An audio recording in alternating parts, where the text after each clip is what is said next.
Hello students, welcome to my channel true maths.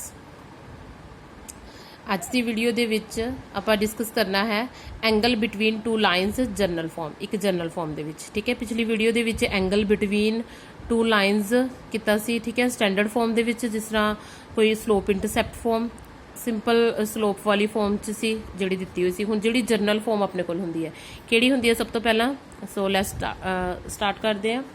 ax plus by plus c is equal to 0। ठीक है, ये अपनी straight line दी journal form. एक journal form ਦੇ through ਜੋ ਹੈ टू जर्नल फॉर्म्स अगर टू ਲਾਈਨਸ ਦਿੱਤੀਆਂ ਹੋਣ ਤਾਂ ਇੱਥੇ ਇਹਨਾਂ ਦੇ ਮੀਨਸ ਇੱਕ ਜਰਨਲ ਫਾਰਮ ਹੈਗੀ ਹੈ ਇਹ। ਠੀਕ ਹੈ, ਅਗਰ टू ਦਿੱਤੀਆਂ ਹੋਣ ਤਾਂ ਇੱਥੇ ax1 plus by1 plus c is equal to 0 and second ax2 plus by2 plus c। ਇਹਨਾਂ ਲਾਈਨਸ ਦੇ ਬਿਟਵੀਨ ਜੋ ਐਂਗਲ ਹੈ ਉਹ ਫਾइंड आउट करना है। ਉਹ ਕਿਹੜਾ ਬਣਦਾ ਉਸਦਾ ਫਾਰਮੂਲਾ ਦੇਖ ਲੈਂਦੇ ਹਾਂ। ਇਸ ਦੀ ਜ਼ਰੂਰਤ ਕਿਉਂ ਪੈਂਦੀ ਹੈ? ਕਈ ਵਾਰੀ ਕੀ ਹੁੰਦਾ ਕਿ ਜਿਹੜਾ ਆਪਾਂ ਪਿੱਛੇ ਫਾਰਮੂਲਾ ਕੀਤਾ ਸੀ ਸਲੋਪ ਵਾਲਾ, ਹੈ ਨਾ, ਟੈਨ ਥੀਟਾ ਟੈਂਜੈਂਟ ਥੀਟਾ, ਕੀ ਸੀਗਾ ਉਹ ਫਾਰਮੂਲਾ? ਇੱਕ ਵਾਰੀ ਫੇਰ ਤੋਂ ਰਿਵਾਈਜ਼ ਕਰ ਲਈਏ। m1 minus m2 over 1 plus m1 into m2, ਹੈ ਨਾ, ਇਹੀ ਵਾਲਾ ਸੀ। ਕਈ ਵਾਰ ਇਹ ਕਿਸੇ ਕੇਸ ਦੇ ਵਿੱਚ ਕੀ ਹੈ ਫੇਲ ਹੋ ਜਾਂਦਾ ਹੈ। ਫੇਲ ਕਿਹੜੇ ਕੇਸ ਵਿੱਚ ਹੁੰਦਾ? ਜਿੱਥੇ ਮੰਨ ਲਓ ਤੁਹਾਡੇ ਕੋਲੇ ਸਲੋਪ ਕੀ ਹੈ, ਹੁਣ ਕੋਈ ਸਲੋਪ ਹੈ, ਟੈਂਜੈਂਟ ਹੈ, ਜਦੋਂ ਆਪਾਂ ਕਈ ਵਾਰੀ ਜਿਸ ਤਰ੍ਹਾਂ ਇਨਫਾਈਨਾਈਟ ਕਹਿੰਦੇ ਆ, ਹੈ ਨਾ, ਜਦੋਂ ਉਹ ਐਕਸ ਐਕਸਿਸ ਦੇ ਨਾਲ, ਇੱਥੇ ਮੈਂ ਛੋਟਾ ਜਿਹਾ ਬਣਾ ਕੇ ਦਿਖਾਉਂਗੀ, ਜਦੋਂ ਐਕਸ ਐਕਸਿਸ ਦੇ ਨਾਲ ਕਈ ਵਾਰੀ ਟੱਚ ਕਰਦੀ ਹੈ, ਜਿਵੇਂ ਮੰਨ ਲਓ ਆ ਸਟ੍ਰੇਟ ਲਾਈਨ ਹੈ, ਇਹਦਾ ਇਹ ਨਹੀਂ ਪਤਾ ਹੁੰਦਾ, ਹੈ ਨਾ, ਕਿ ਇਨਫਾਈਨਾਈਟ ਪੁਆਇੰਟ ਤੱਕ ਮੀਨਸ ਕਿੱਥੇ ਜਾ ਕੇ ਮੀਟ ਕਰਦੀ ਹੈ, ਤਾਂ ਉਹ ਜਿਹੜਾ ਐਂਗਲ ਹੈ ਉਹ ਅਨਡਿਫਾਈਨਡ ਹੋ ਜਾਏਗਾ। ਸਾਰੀ ਆਹ ਵਾਲੀ ਚੀਜ਼ ਜਿਹੜੀ m1 ਸਲੋਪ ਹੈ, ਜਿਹੜੀ ਇੱਕ ਫਸਟ ਟੈਂਜੈਂਟ ਮੀਨਸ ਉਹ ਤਾਂ ਕੋਈ ਇਸ਼ੂ ਨਹੀਂ ਹੈ, ਤੁਸੀਂ m1 m2 ਜੋ ਵੀ ਨੇਮ ਦੇਣਾ ਉਹ ਤਾਂ ਆਪਾਂ ਲਾਈਨ ਦੇ ਅਕੋਰਡਿੰਗ ਦੇ ਦਿੰਦੇ ਹਾਂ। ਮੀਨਸ L1 ਲਾਈਨ ਹੈ ਤਾਂ ਫਸਟ ਲਾਈਨ ਦੀ ਸਲੋਪ ਨੂੰ ਆਪਾਂ m1 ਨਾਲ ਡਿਨੋਟ ਕਰਦੇ ਹਾਂ। ਠੀਕ ਹੈ, ਤਾਂ ਸੈਕਿੰਡ ਲਾਈਨ ਦੀ ਸਲੋਪ ਨੂੰ m2 ਨਾਲ। ਮੰਨ ਲਓ ਜਿਹੜੀ ਉਸਦੀ ਸਲੋਪ ਹੈ ਉਹ ਕੀ ਹੋ ਜੇ? ਇਨਫਾਈਨਾਈਟ ਹੋ ਜੇ, ਸਲੋਪ ਇਨਫਾਈਨਾਈਟ। ਅਗਰ ਬੱਚੇ ਦੇਖੋ ਸਲੋਪ ਇਨਫਾਈਨਾਈਟ ਹੋ ਗਈ ਤਾਂ ਇਹਦੇ ਵਿੱਚੋਂ ਜਿਸ ਤਰ੍ਹਾਂ ਸਬਟ੍ਰੈਕਟ ਕਰਾਂਗੇ ਆਪਾਂ ਤਾਂ ਪ੍ਰੋਬਲਮ ਆਏਗੀ। ਤਾਂ ਇਸ ਕੇਸ ਵਿੱਚ ਬਹੁਤ ਬਟ ਘੱਟ ਹੁੰਦਾ ਹੈ, ਰੇਅਰ ਕੇਸ ਹੈ ਕਿ ਕਈ ਵਾਰੀ ਕੀ ਹੈ ਇਹ ਫੇਲ ਹੋ ਜਾਂਦਾ। ਇਹ ਵਾਲਾ ਜੋ ਫਾਰਮੂਲਾ ਹੈ ਆਪਣਾ ਪਲੱਸ ਮਾਈਨਸ ਅੱਗੇ ਮੋਡੂਲਸ, ਤਾਂ ਫਿਰ ਕੀ ਹੈ ਜਰਨਲ ਫਾਰਮ ਅਗਰ ਆਪਣੇ ਕੋਲੇ ਇੱਕ ਸਟ੍ਰੇਟ ਲਾਈਨ ਦੀ ਹੈਗੀ ਹੈ ਤਾਂ ਉਸ ਤੋਂ ਵੀ ਆਪਾਂ ਫਾਈਂਡ ਕਰ ਸਕਦੇ ਹਾਂ। ਹੁਣ ਦੇਖਦੇ ਹਾਂ ਕਿ ਜਰਨਲ ਫਾਰਮ ਤੋਂ ਕਿਸ ਤਰ੍ਹਾਂ। ਸਭ ਤੋਂ ਪਹਿਲਾਂ ਹੈਗਾ ਇਹ ਸਲੋਪ ਦੇ ਥਰੂ ਹੀ ਹੈ, ਸਲੋਪ ਤੋਂ ਬਿਨਾਂ ਹੀ ਨਹੀਂ ਐਂਗਲ ਬਿਟਵੀਨ। ਫਾਰਮੂਲਾ ਆਪਾਂ ਇਹੀ ਯੂਜ਼ ਕਰਾਂਗੇ, ਠੀਕ ਹੈ, ਬਟ ਉਸ ਵਿੱਚ ਪੁੱਟ ਕਰਕੇ। ਤਾਂ ਜਰਨਲ ਫਾਰਮ ਦੀ ਹੈ, ਉਸ ਦੇ ਵਿੱਚ ਸਟ੍ਰੇਟ ਲਾਈਨ ਦੀ ਸਭ ਤੋਂ ਪਹਿਲਾਂ ਤਾਂ ਸਲੋਪਸ ਫਾਈਂਡ ਆਊਟ ਕਰ ਲਈਏ। m1 ਸਲੋਪ, ਠੀਕ ਹੈ, ਇਸ ਚੀਜ਼ ਨੂੰ ਹੁਣ ਰਹਿਣ ਦਿਓ, ਆਪਾਂ ਇੱਥੇ ਹੀ ਚੱਲਣਾ ਹੈ। ਤਾਂ ਇੱਕ ਜਰਨਲ ਫਾਰਮ 'ਚ ਜਦੋਂ ਇਕੁਏਸ਼ਨ ਹੁੰਦੀ ਹੈ ਸਟ੍ਰੇਟ ਲਾਈਨ ਦੀ, ਉਦੋਂ ਕਿਸ ਤਰ੍ਹਾਂ ਫਾਈਂਡ ਕਰਦੇ ਆ?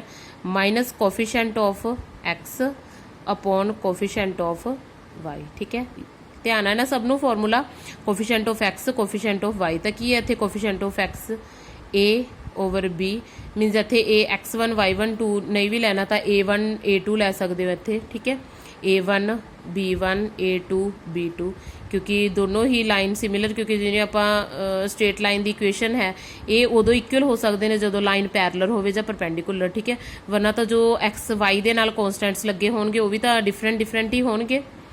ਤਾਂ a1 ਤੇ b1 ਆ ਗਈ। ਸਿਮਿਲਰਲੀ m2 ਸਲੋਪ ਫਾਈਂਡ ਕਰ ਲਾਂਗੇ। ਫਾਰਮੂਲਾ ਤਾਂ ਇਹ ਰਹੇਗਾ minus coefficient of x upon coefficient of y। ਤਾਂ ਇਹਦੇ ਵਿੱਚ ਕੀ ਆ ਜਾਏਗੀ? ਸੈਕਿੰਡ ਜੋ ਸਲੋਪ ਹੈ ਉਹ ਆਪਣੀ ਕੀ ਆ ਜਾਏਗੀ? Minus a2 over b2। ਠੀਕ ਹੈ, ਤਾਂ ਹੁਣ ਇਸ ਫਾਰਮੂਲੇ ਆਪਣੇ ਕੋਲ ਦੋਨੋਂ ਸਲੋਪਸ ਆ ਗਈਆਂ। ਤਾਂ ਇਸ ਫਾਰਮੂਲੇ 'ਚ ਜੋ ਹੈ ਪੁੱਟ ਕਰ ਦਈਏ value. Tan theta m1 slope ਕੀ ਹੈ, ਇਸਨੂੰ ਸਮੋਲ ਹੀ ਯੂਜ਼ ਕਰ ਲਓ ਕਿ ਇੰਨਾ ਬੜਾ ਲਿਖਣਾ ਮੁਸ਼ਕਿਲ ਹੈ। ਮਾਈਨਸ a1 ਓਵਰ b1, इसनू लिख लो माइनस a2 अपॉन b2। ठीक है, ध्यान नाल फिल करनी है वैल्यू। पहली स्लोप दी वैल्यू अपनी है a1 ओवर b1, माइनस है, देखो आई का माइनस होगी एक फॉर्मूले वाली माइनस, तो आप प्लस कर सकते हैं सीधा अपॉन a2 1 प्लस। ठीक है, हुण इत्थे प्लस है बट इत्थे फॉर्मूले दे विच तां माइनस है ना, पुट करती हैं वैल्यूज़। ठीक है, तो कितना आ गया? Minus a1 b2। फिलहाल इनू इसी तरह ही रखो, माइनस माइनस जो है प्लस हो गए। ठीक है, आ रहेगी। तो नीचे जो एलसीएम है कितना आ गया? देखो b1 इंटू b2 है, b1 b2। एक और लाइन लगा लिए, उन्ना ही मॉडुलस बड़ा कर लिया करो, b1 इंटू b2। तो इधर आके मल्टीप्लाई हो गए b1 इंटू b2, इधर मल्टीप्लाई की रह गए a1 a2। ठीक है, तो हुण जदों आपां इन्हां दा एलसीएम लवांगे उपर वालियां दा, तो ये भी की होणगे b1 इंटू b2 माइनस कर दो minus of A1 B2 plus A2 B1, ठीक है, B1 B2 plus A1 A2 upon B1 into B2, modulus नूं कर दो बड़ा, तां की हो जाणगे second and fourth term cancel होगी, ठीक है। तो अपने को की बच गया बच्चे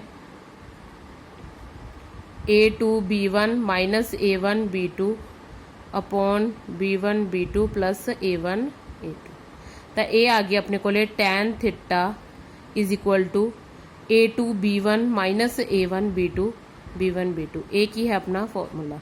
तो हुण A1 A2 दी वैल्यूज अपने को हैगियां ने, B1 B2 सारियां तुसीं इत्थे जो भी स्ट्रेट लाइन दी इक्वेशन है उत्थे जो भी क्वेश्चन दिता होगा उस नाल कंपैरिजन करके की है इन्हां दी वैल्यूज की है फाइंड कर सकते हो, ठीक है।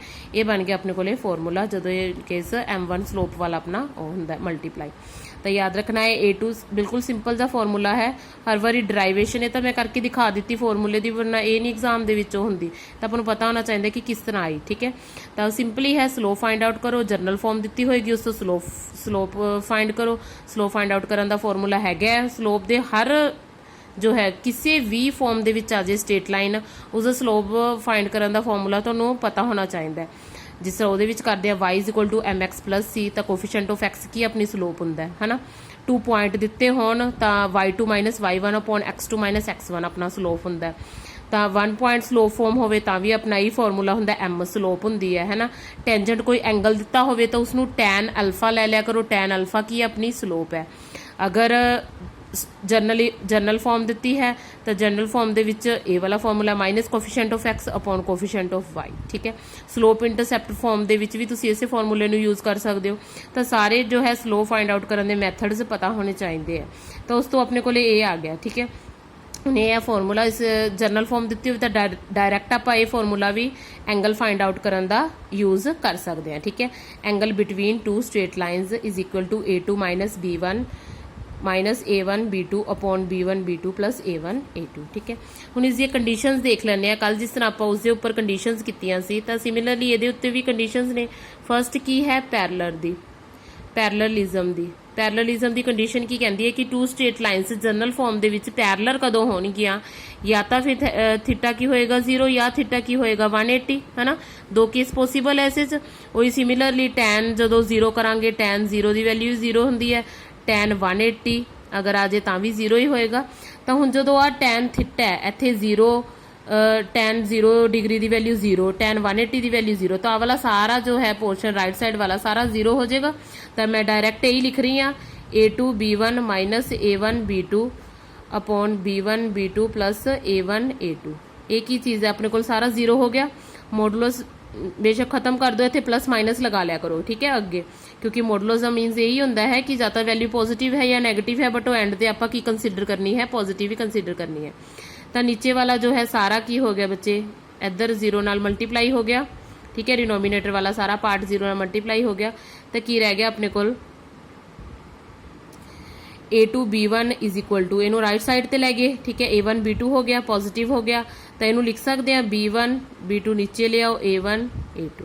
तो एक ही चीज़ है इसो की आ गई रेशो है ये A1 upon A2 B1 upon B2, जिसकी गल मैं स्टार्टिंग दे विच ही करती सी कि अगर अपने को स्ट्रेट लाइन AX1 देखो पॉइंट तो अलग अलग दिते ही होणगे कि ये किस केस दे विच इक्वल होणगे, ये किस केस दे विच हुणे इक्वल ही ने। A1 अपॉन A2 इन्हां दी रेशो इक्वल ही है। रेशो क्यों इक्वल है? क्योंकि दो जो एक्स के कोफिशिएंट है दोनों स्ट्रेट लाइन दे विच की है सेम होणगे, ठीक है। वही सेम चीज़ है जिवें आपां पिछली वीडियो दे विच कीता सी कि अगर पैरलर दी कंडीशन आंदी है कि अगर टू स्ट्रेट लाइन पैरलर है तो उन्हां दे जो कोफिशिएंट है यानी A एंड B दी वैल्यू की होएगी रेशो दे विच इक्वल होएगी। A1 upon A2 is equal to B1 upon B2।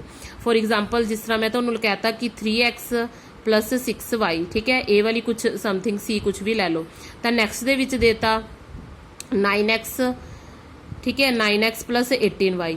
हुण देखो तुसी ये रेशो चैक कर लो इसकी 3/9 A1 A2, ठीक है, 6/18 1/3 आ गई रेशो। तो ये लाइनस आप कोफिशिएंट देख के ही दस देंगे, आपको सोल्व करने की भी नहीं जरूरत पैंदी कि ये की चीज़ है, आप देख के दस देंगे कि ये लाइनस की ने पैरलर है। समझ लग गई, क्योंकि आप रेशो की है फाइंड आउट कर लाँगे। हुण एक बार लगता है कि आपको कोई यूजेबल नहीं, बट अगे जाके बहुत काम आएंगे। ध्यान रखना पैरलरिज्म की कंडीशन की कहती है कि A1 upon A2 B1 upon B2। ठीक है, क्लियर।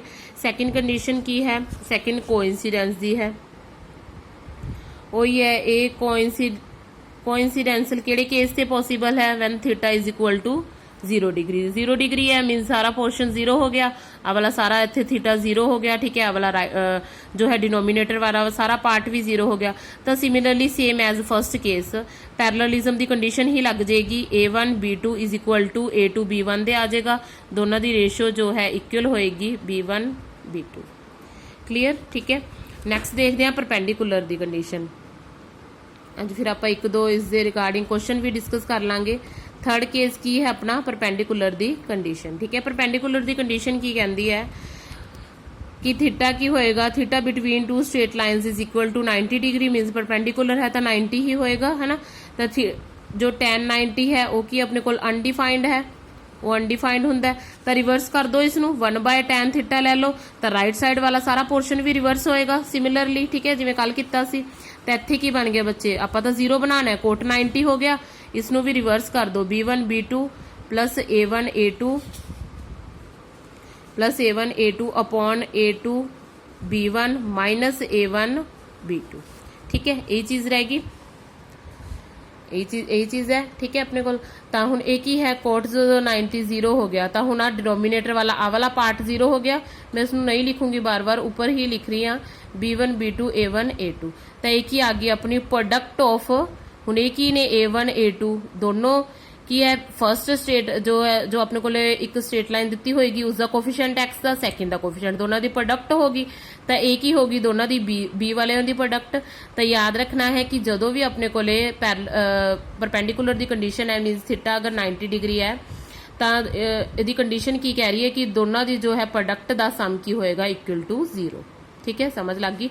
जो तुसी अगे 3D दे विच चल के करोगे, तुहाडे कोल डायरैक्शन रेशो को साइंस आएंगे तो उस विच बहुत ज़्यादा हेल्पफुल है। स्ट्रेट लाइन की यही कंडीशन बहुत जगह ते यूज होएगी, भी मीन स्ट्रेट लाइन दे जो परपेंडिकुलर की कंडीशन है, उन्होंने डायरैक्शन रेशोज, उन्होंने जो कोफिशिएंट ने, है ना, वेरीएबल दे जो कोफिशिएंट्स ने, उन्होंने प्रोडक्ट का सम की है 0 होएगा।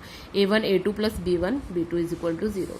तो तुसी नोट डाउन कर लो, कुछ पिछली सेम ही है, भी मीनस पैरेललिज्म की कंडीशन 2 पॉइंट्स से, कोइंसिडेंस दी एंड परपेंडिकुलर दी, तीनों आप डिस्कस कर चुके हैं। ठीक है, याद रखनी है जनरल फॉर्म दे विच किस तरह की सी, स्टैंडर्ड फॉर्म दे विच किस तरह की सी, सारा कुछ। तो हुण इस रिगार्डिंग एक दो क्वेश्चन देख लिए आप, है ना, फिर ताकि अपने को बैटर जो है समझ आए तुहानूं।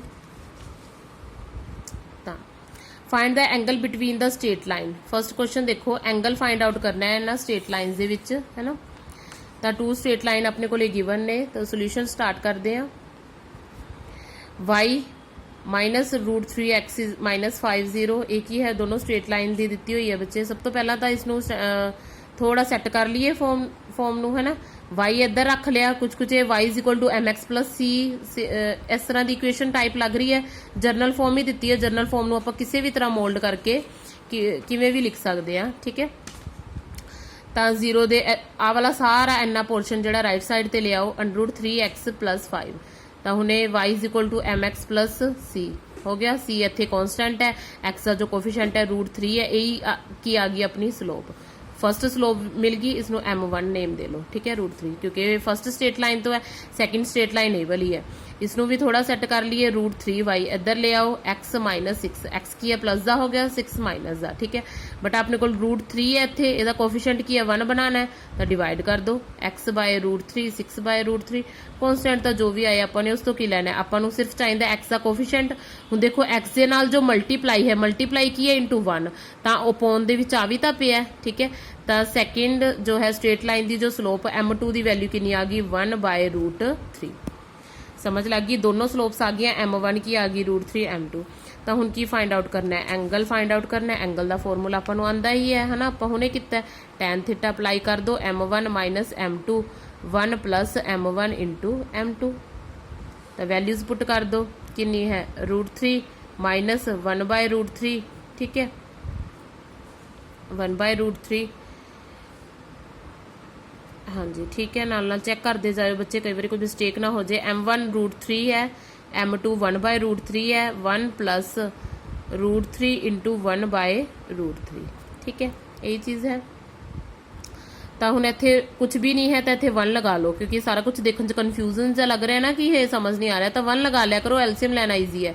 तो हुण 1 ते √3 का एलसीएम सब तो पहला तो यह वाला पोर्शन सोल्व करते हैं, √3। तो ऊपर की आ जाएगा √3 इंटू √3।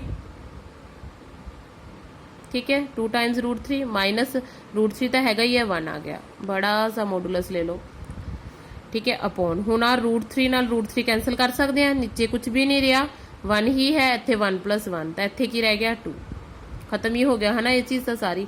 तो √3 मल्टीप्लाई कितनी होगी 3 माइनस 1 अपॉन की है √3, पता चल गया। ठीक है, एक मिनट,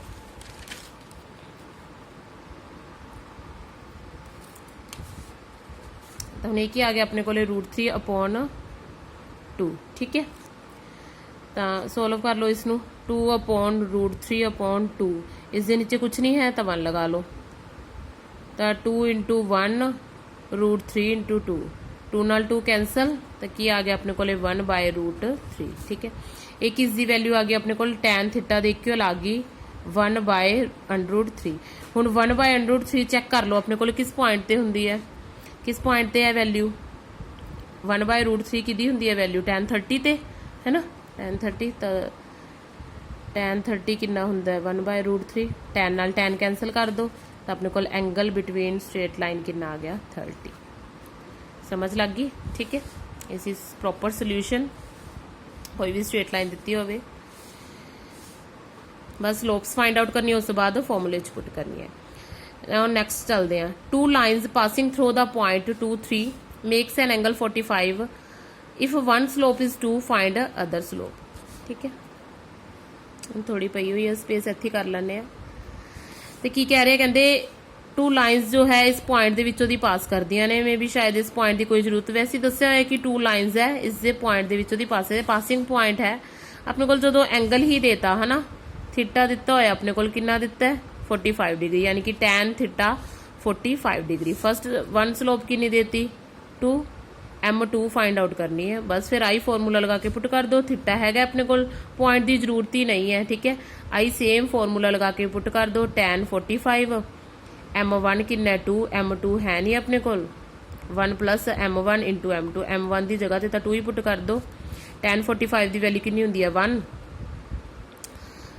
प्लस माइनस है कि tan 45 अपन कोई कुछ नहीं दिता इतने, फर्स्ट अपन पता है कि tan 45 फर्स्ट क्वाड्रेंट ਦੇ ਵਿੱਚ लाई करता है ना, पर आप जो किते भी मोड वैल्यू ले ली, हुण इत्थे m1 या m2 की वैल्यू फाइंड करनी है, ये तो प्लस या माइनस किसी च भी हो सकती है, वो तो इस तो बाद आप मॉडुलस तां यूज करते हैं भी मान लो एंगल की वैल्यू नैगेटिव च आती है तो उसनों आप मोड लै लें होंगे तो आ जाएगी पॉजिटिव च, बट इत्थे आप स्लोप की वैल्यू फाइंड करनी है तो 2 केस बननगे, कन्फ्यूज नहीं हो जाना। ठीक है, तो एक बारी केस बनेगा जदों इत्थे प्लस है, प्लस लगा लो अगे 1 + 2m2। ठीक है, तो ये वाला केस, सैकेंड केस की बनेगा 1 = minus of 2 minus m2 upon 1 + 2m2। Clear. ठीक है, इसनों की है सॉल्व कर लो, सॉल्व करने तो बाद आंसर आ जाएगा, कमेंट बॉक्स दे विच दसना है मैनूं। ठीक है, कमेंट करके कि इसका आंसर कितना आया, सैकेंड स्लोप की वैल्यू कितनी आई है, अकॉर्डिंग टू पॉजिटिव लैके अकॉर्डिंग टू नैगेटिव। ठीक है, 2 केसिस बननगे बच्चे, इसके क्यों बननगे क्योंकि इत्थे मॉडुलस है, मॉडुलस उसनों 2 दे विच डिवाइड करदा, एक प्लस वाली वैल्यू एक माइनस वाली वैल्यू। ठीक है, अगर कहोगे तो किसी को नहीं सोल्यूशन समझ आया तो करवा देंगे, मैं दोबारा इत्थे लिख दी हाँ, प्रॉपर जो है वे नाल इसनों सॉल्व करना है। 1 है वैल्यू, मीनस 1 वैल्यू सीगी अपने को। ठीक है, तो उस बाद 2 माइनस m2 1 + 2m2, एक बारी तो ये प्लस वाला लेना है फर्स्ट, एक बारी 1 के इक्वल जो रखोगे इत्थे माइनस वाला केस लेना है, इस तरह सॉल्व करनी है। 1 की तो बस कोई वैल्यू ही नहीं, इसनों राइट साइड ते लै जाओ। ठीक है, राइट साइड ते लैके जाके इसनों सॉल्व कर सकते हो। सिमिलरली इसनों भी इधर लै जाओ, राइट साइड ते 1 ही है इक्वल रख के, तो 2 वैल्यूज आ जाएगियां स्लोप दियां। ठीक है, सैकेंड स्लोप दियां 2 वैल्यूज कंसीडर होणगियां इत्थे, तो आप कोई भी लैके जो है इसनों फॉर्मूला सॉल्व कर सकते हैं। समझ लग गई। ठीक है, एंगल बिटवीन फॉर्मूलाज हो गए, नाल ही दोनों की है सम डिस्कस हो गए, तो तुहानूं पता चल जाएगा। अज की वीडियो दे विच इन्ना ही, नैक्सट लैके आवांगे कुछ कंडीशनस, इसे स्ट्रेट लाइन टॉपिक हले पिया हुआ है अपना। ठीक है, सो देखते रहो वीडियोस, लाइक करो, share, like and share the video. Thank you.